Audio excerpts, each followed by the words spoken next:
team, so we're in the middle of an Origin series, so I thought, you know what, and Gary was good enough to give us an hour of your time, so thank you, Gary. We thought we might unpack, well, first of all, Origin, so we'll do a bit of league and leadership, but we'll get to the Origin stuff second, maybe.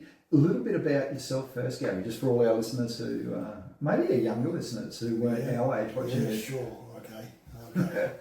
Where do I start? And I'm obviously from Marionvale. Grew up in Marionvale, born in Gladstone, but grew up in Marionvale.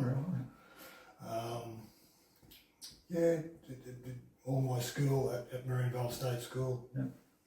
From year 1 all the year up to year 10. Went to boarding school in Rocky Grammar from year 11, year 12. So that was about 83, 84, sorry. Then finished boarding school, come back to Gladstone, did an apprenticeship. I didn't finish an apprenticeship, started a fitter and turning apprenticeship. Really? Where at, Gary? QIL. No. QIL. Wow. Yeah, What happened? That's where everyone, it was like the power station of QIL. That's where everyone remembers. Right. That's where you got a job, is on the council, power station, or QIL. I was a few years behind you at QIL. So, and enjoyed every minute of it. Met some great people there. Worked with some great young men who were all starting the same time as I was. Of course. I only did 2 years of my apprenticeship. Then professional rugby league came calling, and of course all that time, in my spare time, weekends, I was playing sport, mainly rugby league. Got selected in a few Central Queensland sides, and obviously rep sides. Played state league for the Capras in '86, and then that's when the scouts come knocking on my door. Would you like to go to North Sydney Bears?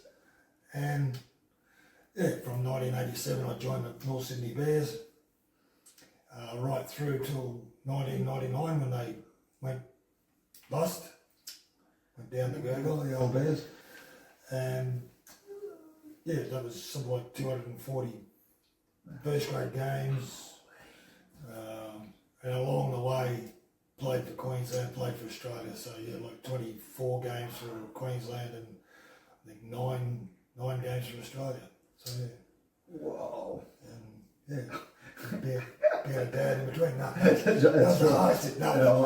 that's the most important bit. That's the most important bit. Oh, mate, holy dooly. Even I forget some of those stats sometimes. Because I'm of the era that I watched you run, we were there, watching you make 50 tackles a game, or 50 tackles a half, probably sometimes. I'm feeling it now. Are you really? Oh, yes. Right. Click on the shoulder. I don't understand why. Yeah. You got an ear like this and this shoulder, it must have a lot of weight. Is that the tackling side? Yeah, I think so. Right. So, but no, loved it? Yeah, loved every minute of it. And I wouldn't change a thing. I'd do it all again. Good on you. Do it all again. Oh, mate. I wish I could do it all again. Yeah, that's right. Well, you might come back and get reincarnated. Goodness gracious. Depends on what you believe. So, so were you a one club player? Yeah. Sorry. Well, when the Bears went bust in 1999, at the end of 1999, I was still wanted to play. So I think I was 32. Yeah. So I got a 1 year contract at Parramatta in 2000. Did you? And that was my final year, and I enjoyed Parramatta too. I wish I had stayed long. Yeah. I was under a coach called Brian Smith, and he was very tactical, Brian, and I learned a lot off Brian. Good. In that 1 year I was there. Yeah, right. Was that Casey's last year as well? Actually, I think that might have been Casey's one of his first years. Oh, was he coming through as your finisher? Yeah. Right, yeah, there's so, a bit of I asked Casey about that. He's pretty sure it was. He was playing more in the juniors, but then reserve grade. Yeah. And I'm pretty sure he finished that year with a handful of A-grade games. There you go. And all the young blokes coming through at the time were very good players Of course. at Parramatta.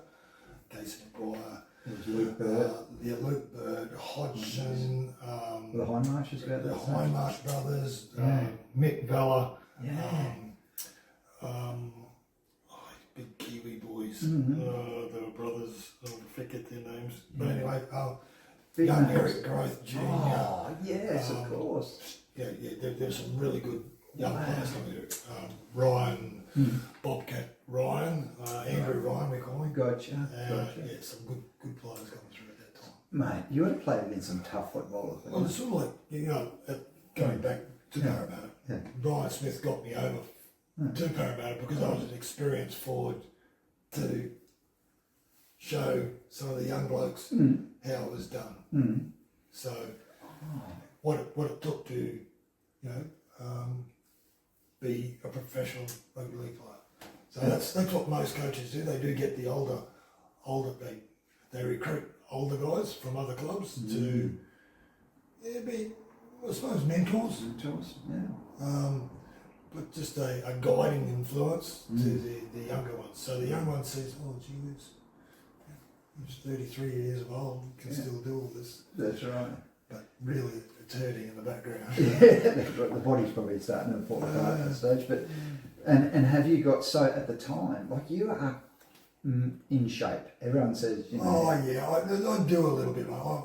Gee, the last month I've been doing a lot of labouring around the house. We've been putting up you pool. said. Oh, is it pool you're putting in? Yeah, and landscaping that goes with that. But I'm not doing it all by myself. No, I of just course do not. little bits here and there. This afternoon I've got to go home and do digging a couple of trenches for sprinkler systems. But that keeps me in nick. But yes, I do. I think you said you train every day. Yeah, it's whether I'm walking or doing stretching or doing the odd push up or crunches. It's in my blood. That's right. It's just something I do, and I do feel that if I don't do it, yes, the old bones, things tend to catch or don't work as properly. You get tight, don't they, if you don't move them. What is it? If you don't use it, you lose it. Actually, read a research report this morning, Gary, to say that exercise gives you more energy, which I don't think you and I needed to find out, but you know what I mean? It actually gives you... Well, it is, mate. I see a lot of that at work, and a lot of gentlemen that are, a little bit overweight, and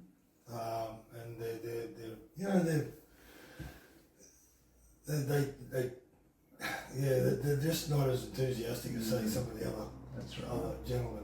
Bit sedentary. Sedentary, yeah, that's the word. Put it nicely. That's right. Nicely. And it's just a lifestyle that... It is their lifestyle, and they, don't get me wrong, No, that's they're right. perfectly happy people, That's right. and that's the lifestyle they choose. That's it. And You just wish you could share with them how good you feel, you know what I mean? You just wish you could do something. yeah, it's strange, isn't it, that you get set in your ways, and That's it. that's it. And it is hard to change too. Do you know what I mean? Like if you go from sedentary to say what you do daily, it's a big deal. It's mindset. hard. It's a mindset. Yeah, it's a discipline to keep doing it. Keep adding. Keep at it. That's it. That's the same with my wife with her sickness. Oh, what's like how do you deal with that as a hobby? Have you had to be a counsellor at home? Or? Be a good listener. Just a listener. I've been guilty of not being a good listener, and then we end up into arguments. And you need to listen to what I'm saying to you, Gary. This is what's happening, and I'm telling you, let's go and see someone about it. I was just going to take time. So, yeah, it's that's the number one. That's the number one. And it feels like be a good listener when Mrs. Larson needs you to be a good listener. Yeah, So be there. very much so. Yeah, it's the support, the listening support. Even though she's not feeling well, she needs to vent. We all need to vent at some stage. How we vent. Yeah, that's right. It's and how different. we listen to that venting. And like listening to the same old symptoms, can not only drag me down but drags her down because she's not getting any better.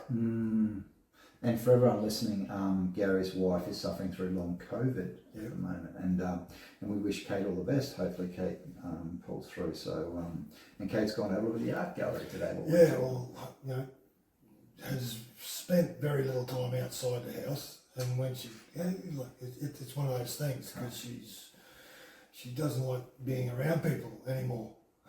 And this is a woman who's an outgoing woman as of June last year, and struck down with this sickness and housebound.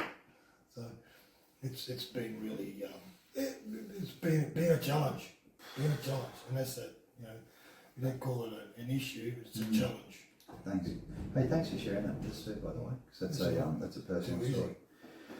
Hey, quick one. Back to being a mentor for these. Back to being a mentor for these young footballers. How important was that to you? Because you and I have talked about your values, and you're strong on that. Was it important for you to pass some of that on? I think you hit the nail on the head. You're trying to my values. Trying to pass that on to younger players. Now, sure, my values, and I find that also in my workplace. But my values are not the same as other people's values. So they conflict. But some wanted to, I suppose, get results or be better, or just willing to listen. Took it on board. Right. Or they probably weren't more. They were more visual and seeing me do things and acting and all that sort of stuff. Would probably be better than listening to those lads. Right. Maybe training with them. Yeah. In the weight room, running with them, doing skill work with them. Right. So they were more visual learners. Got you. And they took that on board probably better than me running on about it. So it was all learning styles. So even back all then. Different learning styles, Oh, way.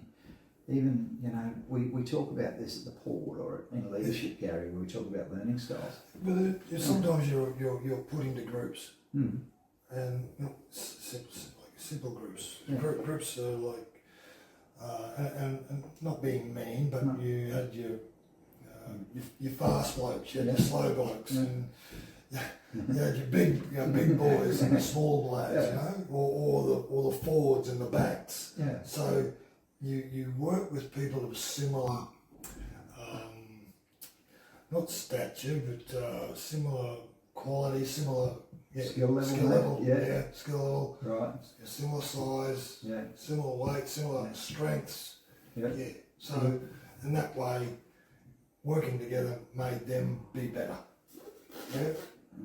So you're putting with blokes over 80 kgs or the big fellas are the little fellas. They've got to step up, and they've got to step up. They've got to change their game. Yeah. And then the big fellas probably need to get a bit more agile to deal with these little guys stepping around them. Yeah, exactly right. So we saw it, if the big fella's over here and he's training against the little fellas, maybe I've got to work on my agility a little bit. That's right, that's it. To catch them. That's right. And these blokes think, the little fellas think, maybe I've got to work on my strength. That's right, to keep up with the big guys. Yeah, to manhandle it. So that mentoring was like I said, it wasn't only practical and theory, but a lot of practical stuff. And some mindset stuff too? For sure. But it all, the coach and the coaching staff provided that, but also and outside influences like professional speakers come along and have a chat to from about a lot of different things. I was just looking at communication and all responsibility things. It was all about doing the little things right, doing the little things right and following not so much the code of conduct, but the processes that not only the club has installed, but also what the coaches have installed and what they wanted. Follow the process. Yeah, follow any processes. This is how things are done. Nice, Gary. We were always given sheets of information during the week on what was going on. Gotcha. You know, like a mini diary of just a Schedule and stuff. schedule. Yeah. Exactly. Yeah. Where we had to be. Gotcha. And it was all very regimented. Right. All very regimented. Mm. And so for you, I'm just going to grab actually. She thought about a couple of questions before you came. I'm even half prepared today. Look out, go mate. I should have sent them through to you before. No, it's all right. One of the things that I'm really fascinated by, Gary, is going from that regiment. So yeah, like when I say regimented, again, different people are different in how they prepare and how they do it. But I was one that you just followed orders, followed instructions. Right. Just you tell me to do it, I'll be there. Yeah, exactly. I love it. And so, you ask someone like, say, Casey Maguire, he might say something different. No. Well, he's something totally different, Casey, Yeah. because he comes to a different era. That's it. And you ask someone again like another legend like Mark Graham, he'll probably the same. He might be different eras. a different era again about how his preparation was and all that stuff. And a big shout out to MG too. Just had his movie come out. Yeah. Did you go and look? That's good. Mate, I haven't had a look at it. Oh, don't. We'll edit that bit out with your team. Just put in yes. Just say go. Just say yes. Naughty. He loved it. He loved it. One of my great mates at work, I'm sure. Yeah. And, you've had some still talks. He's a I've had some good talks with MG, and he was a mentor. I took because he was his at position North, over at North. Yeah. So he got injured and left, and then I jumped into his second row spot. So I actually gave him his jersey, that initial jersey that I took back in 1988, I think it was. And I gave it to him there last year sometime. It was a jersey sitting at the bottom of the cupboard. I thought, that's where I got this, because I knew it was Mark's, because the sleeves were cut off here, showing his bulging biceps. So I thought, no, I'll give this to him. We used to play golf a fair bit together. Do a great deal anymore, but still. Well, he had the shoulder issues too. Yeah. He's had a lot of issues, neck, shoulders. Yes. He would be good to talk about. Oh, absolutely. He's done a lot in team building and for sure. the teams he's been involved in. He and can tell you some of the things. And a natural leader too. Yeah, for sure. People would follow that too. Yeah. Into battle. Yes. Life on the line. I'd go in the trenches, man. Yeah. So talking about that, That's mean there are certain players that you would want to go to war with. We call it war. That was you want to be around. That you want to be around and be a part of playing together. Gotcha. Who was that for you? Like, who would you walk over the broken glass for? Billy Moore, Greg Florimo, all those people from that Norse, those people. Yeah. Mark Soden. The common factor is that they're all good mates. They're tight off the field. Yeah. So that's the common denominator. I don't think, and that's the same with all teams I played in. Any result you get depends on how hard you want to work with each other and for each other. I think you'll find, if you've got good mates beside you, you don't want to let them down. You know what I mean? You've got good people beside you. You've got good people around you that are putting in also. It's really.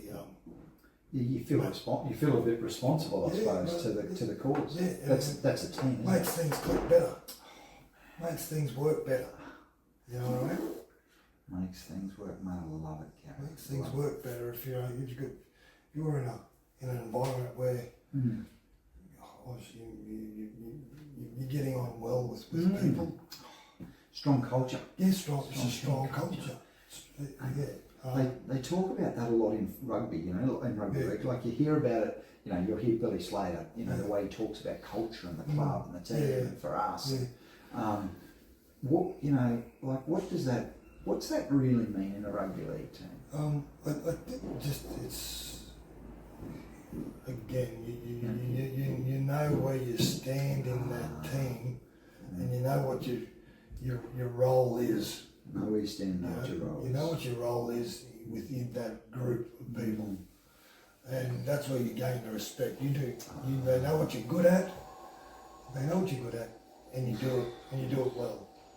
So I'm hearing we respect each other for what they bring to the team. So we're really mutually respectful. Yeah, exactly right.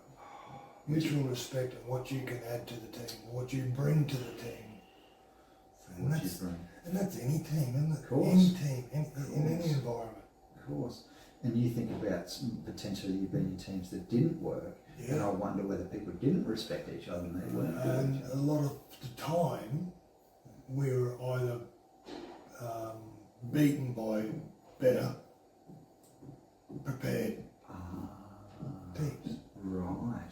Or the people in my team obviously weren't working hard enough, or there was something wrong, something missing in their game, something they weren't bringing to the table, something they weren't bringing to the team. So they left it behind, they left it at home, or they're thinking about something else, or they've been, who knows, they might have been injured, or who knows.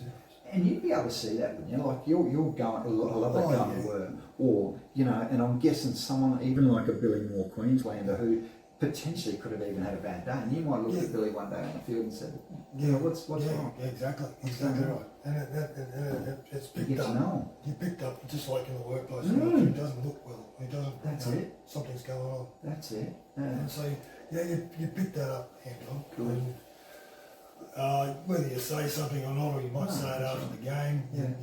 You don't really, but probably not on the field. But a few words of encouragement says, "Come on, mate, let's go." Gotcha.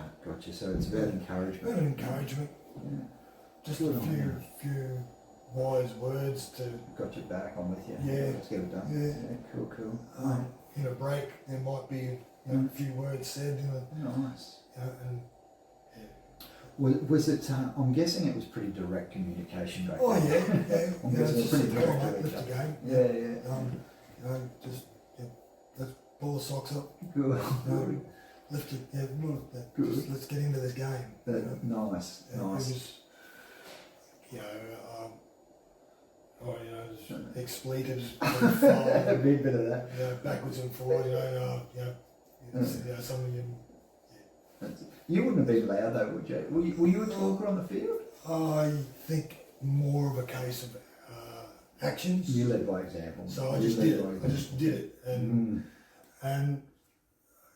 look, sometimes if you're down behind the goalpost and the opposition has scored and you're in a group behind the goalpost, there was one person talking, and that was the captain. So and everyone would throw in their 2 bobs worth, of the input.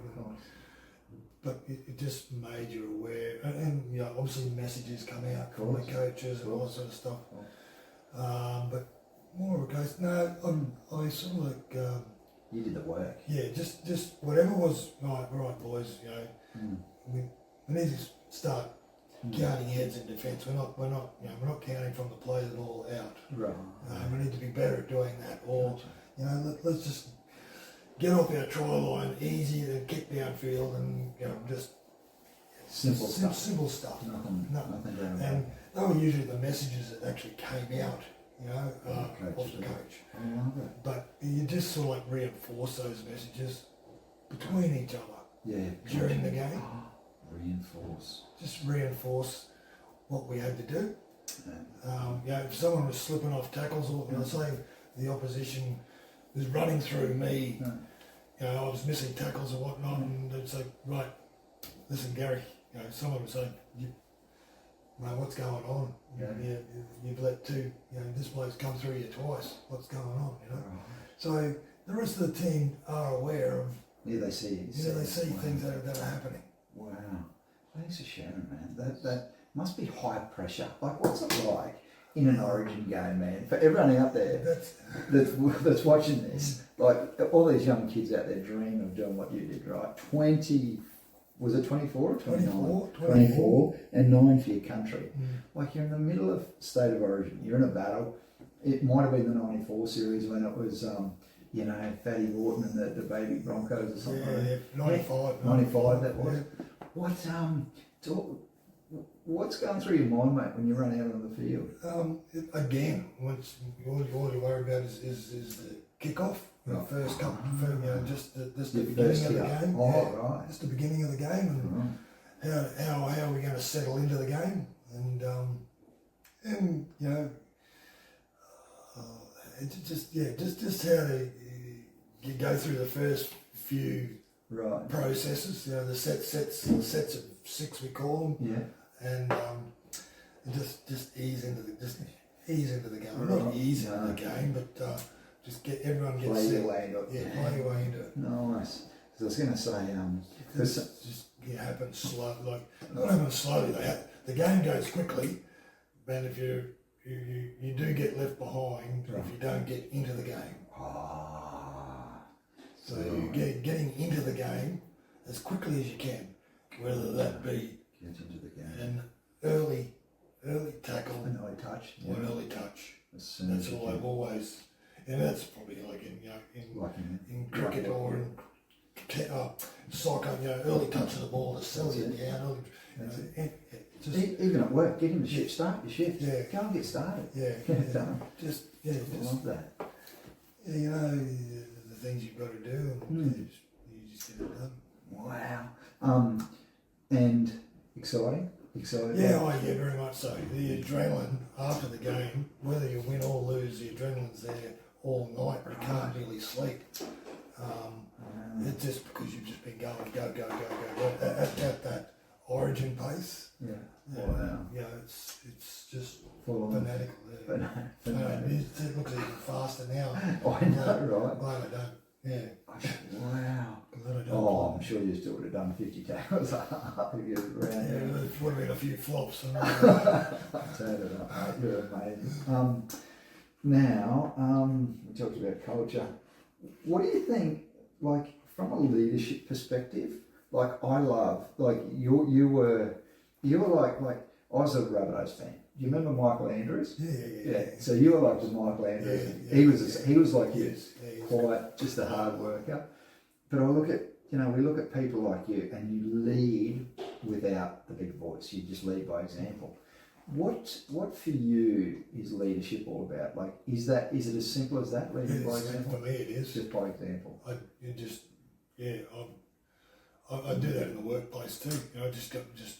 Just get out and do the job that I'm meant to do, and and it's no fuss, no fuss. Yeah, just do it. You've been shown how to do a job, do it that way, and no fuss. Pretty straightforward. Yeah. So that's the secret. Yeah. No fuss. No fuss. Just do what you're asked to do and do it well. And go home at the end of the day. You would have been a coach's dream, wouldn't you? You would have got on really well with all your coaches. I didn't have an issue with any of the coaches. Just follow the script, and I suppose that's why I stayed at Norse. Yeah. Because I didn't know what I didn't want to leave Norse because it was just that environment, that culture. Everyone had replaced a coach, so they had been around the Norse system. Where they come through a reserve grade coach, you stepped up to A grade coach. Yeah. Gotcha. So, it's just the whole system. I enjoy it. Just the North system. And they're coming back, eh? You'd have to be happy, wouldn't you, Perth? Oh, yeah. Perth Bears. What makes me happy is they're keeping the red and black jersey. Good, Gary. History. The red and black, it's just going to be red and black. And the Bears emblem. So the Bears emblem will probably be, it'll be Perth Bears. Yeah. That's what. Still, it's the Bears emblem. Will they keep that history, like the North Bears history? Yeah, I think so, because the membership will play a big part of, when they come over here on the East Coast. Of course. The people going to watch them. And they will. You'll have some old Bears fans coming out of the closet, won't you? Yeah, they're everywhere. And will you go and have they reached out sure. yet? Have you reached out? Look, if they come across to the East Coast, if they play the first game in Perth, I wouldn't be surprised if we jump on a plane. Yeah, go and watch their first game. Mate, they should fly you over. For anyone, hey Mel, Gary's ready for the trip. Yeah, look, no, it's if it happens, and here on the East Coast, like there's a number of teams that can play over here. Of course. North Queensland, Broncos, Titans. So at some stage you'll go and see it. Go and see it. Oh, cool. Might need to travel too far, but mate. no, but the leadership thing for me was actions speak louder than words. That's another saying I like. Actions and talking about that mentoring role at Parramatta, and that's what I try to pass on to the younger players. Yeah. Do the work, and everything else follows. Everything else follows. I love it, Gary. It's hard to undo that. It's, you do the work, and good things come. That's it. Hard to undo. So, one question that I love asking people like yourself, and this is probably the toughest one I want to ask you, and this is how Casey and I got together, because we were having a conversation one night just about what it's like to go from footy to life, and a lot of sports people struggle with that. How did you go? Was that hard for you? Initially, yes, because I always thought I'd be involved with the Bears. Forever? Yeah, I had that. I thought I'd be doing some sort of development and coaching. Yeah, mainly school development for kids. And it wasn't to be. I probably did that for 12 months when I finished, and the funding went dry, and sort of like didn't ever roll. Just let go. It didn't roll, but anyway.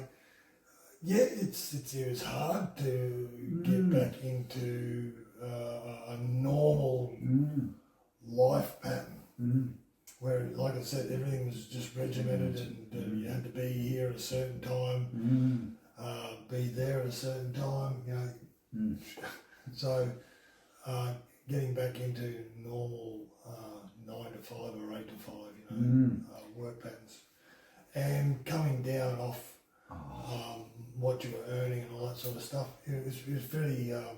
It was hard. Trying to juggle around budgets and just all that stuff. All that stuff. All the life stuff. Yeah, all the lifestyle stuff. So it was hard. I suppose. What did you learn out of all that? What would you tell another young player who was finishing? What I say to the young players is just make sure you have something behind you that you can go to. Right. That's probably what I struggled with. I didn't have anything behind me to go to. So therefore, tried to, I was in a couple of more roles that I thought I could do, but no, I wasn't suited to it at all. Right. It's just, there was a role there. I was in the employment agencies up here with Drake and Gladstone, and I thought, I could sell people, but then again, there are a lot of different people. Wow. That say I went to the business and tried to sell these people, but then they didn't turn up for work, and then that all bounced back up into me, and said, no, it's not for you. No, not for me. No, because of values again. Yeah. You don't want to be let down. Yeah, so I'm being let down by these people who are supposed to turn up for work, and they weren't turning up for work. So that really frustrated me. So I got out of that quick smart. Then went just into labouring jobs, and then I got a gig out at the port. How long have you been out at the port for, Gary? Since 2008. Wow, 16 years. I love it. It's a great. Oh, I love it. Love the port. It just and such a good business for our community, Gary. We just had Auckland Hill open up. Yeah. Mate. Yeah, they do a fair bit down there at East Shores. Amazing organisation. They need a pool down there. Oh, that's a good idea. For the kids, mate. Yeah. Or for us. They've got a good water park there. I know. Something like Yapoon's got. Oh, yes, I've seen it up there. Now you're talking. Yeah. I always just think insurance and risk, but surely we could work it out. But still, your brain can work it out. Yeah. Livingston Shire can work it out. Sure, we can work it out. Oh, absolutely. But anyway. Mate, love it. But I did struggle. I did struggle. but overcame it. Yeah, of course. There were worse. There's always someone worse off than you. I love it, mate. That's terrible. Not terrible to say, No, but it's a bad thing. it's just true. But it's and you just got to get back on that horse and carry on. Just carry on. I love it, mate. Work harder. Yeah, work harder. That's right. Happen. Build the next career, which is what you had to do. Yeah. Just. But saying that, when I come back to Gladstone, I come into Tenham Sands, and I got involved in rugby league. Again, that's my bread and butter. Of course. That's I what you coached rugby league. Yeah. And by coaching down at Tenham, that led to me getting a job at the Port Authority. So nice. league has helped me. Yeah. Wow. So, yes, being good at that and having some success at Tenham with the club down there. Oh, yeah. And then, one thing led to another. And, nice work. And here we are 16 years later talking about your career at the Port. Good on you. So, it's a great place. They looked after you, I'm sure. Yeah, they seem to. They're an employer of choice in town. Yeah, it's a great place to work. I think this community should be extremely grateful for everything they do. And I think and on all the industries. Oh, for sure. Oh, that's a good call too. Yeah, we shouldn't just call out the Port, should we? But how often we're here, the industry, aren't we? QAL will be here, the power station. That's it. Rio out the Yarwood. Good call. Good call. We're lucky to have contractors like Waltzers and Goldings. Sponsor so much. Yeah, the Goldings. And, that's it. Yeah, Aztecs and Extremes. All Aztecs sponsor a lot, so do Extreme. Monadelphous, all local contracting. Yeah, Gary. Good call. They're run by local people, I should say. Run by locals.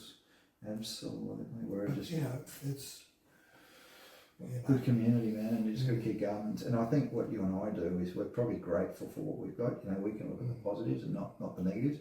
A lot of people see industry and they think it's a bit negative too, And I always pull them up because I just say we're here for industry. Yeah, it's an industrial town. Yeah, it is. Sustain the place. Exactly right. If you don't like it, well, the highways, south and north. I hear it.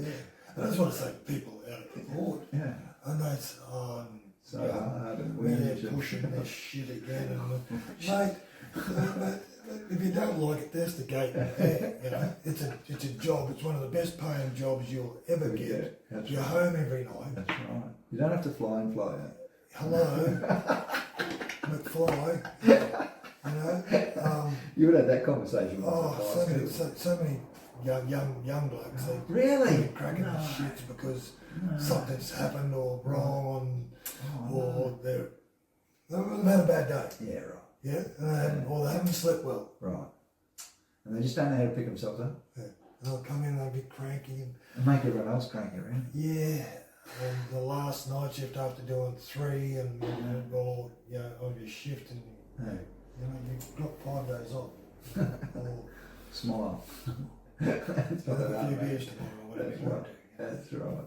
Oh, good on you. I love your attitude, Gary. I love your attitude. I don't think the last question there was really around leadership and what would you in footy. Actually, I got one more question after that. How's Billy Slater going to turn the team around? But if you're coaching a young leader today, so if you're mentoring today, like if you're a leader, do you ever do leadership on your team or anything like that? Or? Yes, I was asked by the engineering group. Oh yes, he was here this morning. He told me Rob Lansdowne. Here at Jock. Jock. Coach. Yeah. So I was asked by Rob to come and talk about camaraderie. That's it. So I've looked up in the dictionary. And that's where you heard it first here. That's where I'll start. Then I'll just talk about what we talked about today. Yeah. Just that. If you don't have that,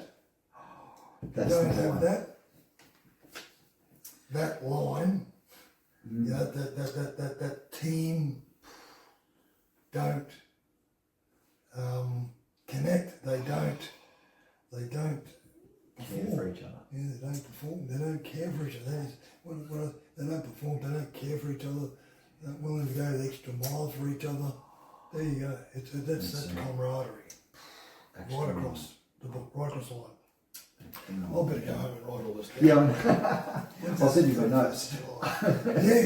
He was in this morning. Yeah. Rob was here. So I was a bit hesitant at first because I don't do anything like that. But you're such a gun now at public speaking. I'm comfortable talking One-on-one, maybe. Yeah. But here as a whole, then you must think, you think of this, I'm a production worker, low production worker. Not at all. Okay, talking to these highly educated engineers.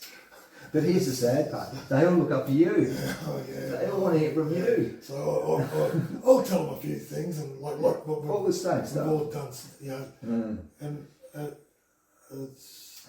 I'll throw it open. Of course. I'll probably sit there like we all sit there when you come and talk, and I've got to get them involved. And, it's hey, if you're Billy Slater, did you hear today that DCE's? I know, it's sad for DCE. I'm a big DCE fan. I am too. The thing is, I think he's a leader. Oh, I think he's a absolutely. leader, and I find it hard to. We had one bad game, and it's not a blowout score. That's right. And he's not the only person in that team that's had a bad game. Agreed. But they pick on DCE. Because he's the oldest, maybe, or because Maybe he didn't offer enough variation, but one of two things, he's got a young bloke pushing wind up his backside, wanting to come in. Or the age thing. Yeah. But you've been captain for the last 6-7 years. I know, right? And then just punted straight up. After all. What about the other 6-7 years that he's played? He's played well, saved him some games. And we talk about the loyalty. History and loyalty. And he'd be shattered because he's just been dropped as the captain and dropped from the State of Origin side. Not even put back on the bench. That's what I was thinking. I was thinking, why wouldn't you just put him on the bench at least? To be that steadying influence. To drop him completely. That's a big call. So the onus now goes on other players like young Munster, he's erratic, but brilliant.